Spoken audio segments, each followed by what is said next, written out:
Real quick before solving 5x5, you must know how to solve the 3x3 and the 4x4. If you don't know how to solve these two puzzles already, the links will be in the description. While the steps for 5x5 and 4x4 are pretty much the same, the steps are done a little bit differently.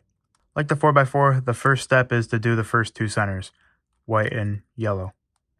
So when you start building the centers for 5x5, they can be somewhat similar to 4x4, but there are actually a couple different ways to start them that can be kind of confusing, so I'm going to go through them.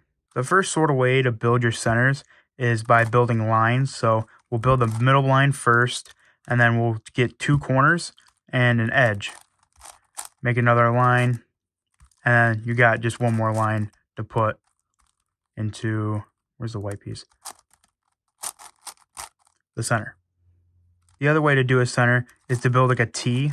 So you get a line from the side and then one edge piece connected to the center. You bring it up and it makes like a T. And then you take one edge piece, you line it up with the line from the T, so like the top line. And then you're going to bring this piece here, and then it has a line here, and then you move that out of the way either way. You bring it back down, and then you got this. And then you just build one more line to complete the center. The last way I kind of like to build these centers is to build like blocks. So for example, we could take this edge, connect it to the center, and it makes this like 1x2 little line here. And what we could do is take a corner and an edge and make another one that looks like it. And then when you connect it just right, it makes like a little square in the corner. And so what you could do is make another one, another 1x2 thing. You connect it, and you kind of just get this 2x3 little block there. And then the endings to all these centers is pretty much the same. You just kind of build a line for the last bit. Here's your line, and then you insert. Now using one of those techniques, you can build the rest of the centers. So we'll start with yellow. I'm going to build a line on yellow. Make sure every time you do an R or an L move going up, you just bring it back down so you don't mess up your center like on 4x4. So we could take this, and I'll combine it with this, bring it down, bring it here, and I want to move this out of the way so I can fix this. And then I'm going to take one of these corners and build a line. And then I'm going to insert the line, do a U2, move it out of the way, fix my white center from before.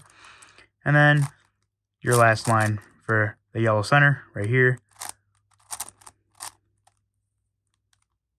And there's your first two centers. Again, the centers are really similar to 4x4 and the format you build them in, but the techniques are a little different. So pretty much the same thing's going to happen. So we'll start with red here because it looks the easiest. I'm going to build a line out of this. I'm going to bring this down, make a line out of it. I already had a line built here, so I'm going to do that. And then we'll make a line out of these two.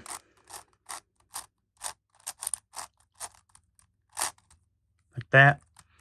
And now we're here to a point where we have to go in order for the colors. Like for example, I can't just do orange because when these two are solved, it'll be really hard to solve kind of these two. So I'd recommend kind of going in a circle. So we'll start with green or blue next. Actually, blue looks really easy. I got the T already for that. So I can take an edge. I'm going to move it out of the way so I can bring my red back down. We'll line it up with the top of the T. I'm going to bring this here. Move it out of the way and bring it back down. I got my 2x3 there.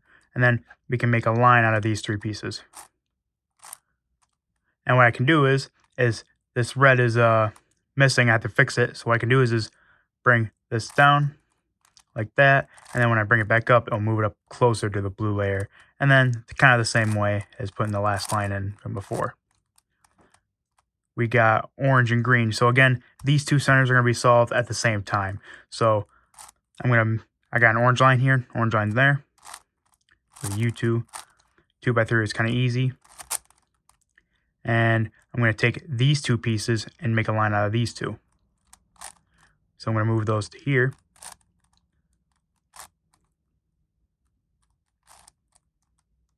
And I want to put this here, so I'm going to do an R prime and do a U2, or F2, sorry. And then bring it back up. Now, as you saw there, I got a case that looked like this. Now, if you know soon, you can just do it with the wide moves, and it will solve that.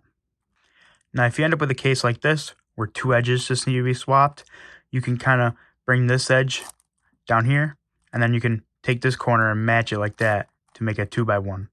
Now if I bring it up like this, bring it up here, now you got this corners case, and now you can solve that like I showed you before.